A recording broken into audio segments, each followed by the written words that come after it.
Mwimbaji wa muziki Chris Brown ametangaza rasmi kuzaliwa kwa mtoto wake wa 4 aliyempata na mpenzi wake Jada Wallace.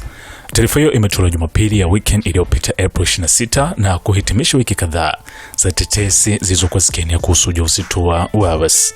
Chris Brown pia alithibitisha ujio wa mtoto huyo kupitia ujumbe mfupi alioandika kwenye chapisho la mpenzi wake, akisema Towers Gang, akirejelea alama ya nyota inayohusiana na tarehe ya kuzaliwa mtoto huyo.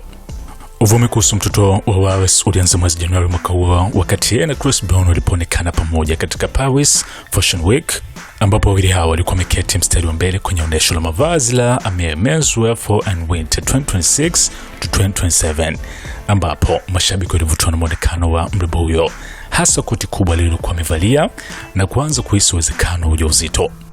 Tetesi hizo zilipata nguvu baada ya video kusambaza kimeonyesha Wallace akikataa kile kilichoonekana kuwa ni champagne katika moja ya sherehe za baada ya onyesho la Amir.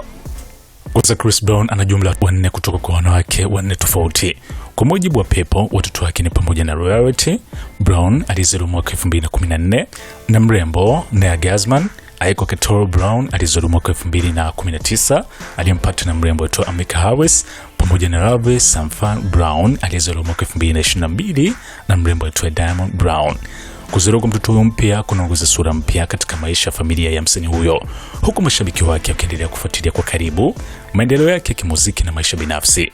Msanii huyo aliwahi kusema kuwa ni rahisi kwake kuingia harama yoyote kwa ajili ya malezi ya mtoto wake ama watoto wote ambao anaweza kuwa nao, kuliko kuwa mwanamke na kuishi naye kama mume na mke, kwani anaona kwa upande wake ndio ni biashara inayomnufaisha zaidi mwanamke, na kwa hilo hayuko tayari.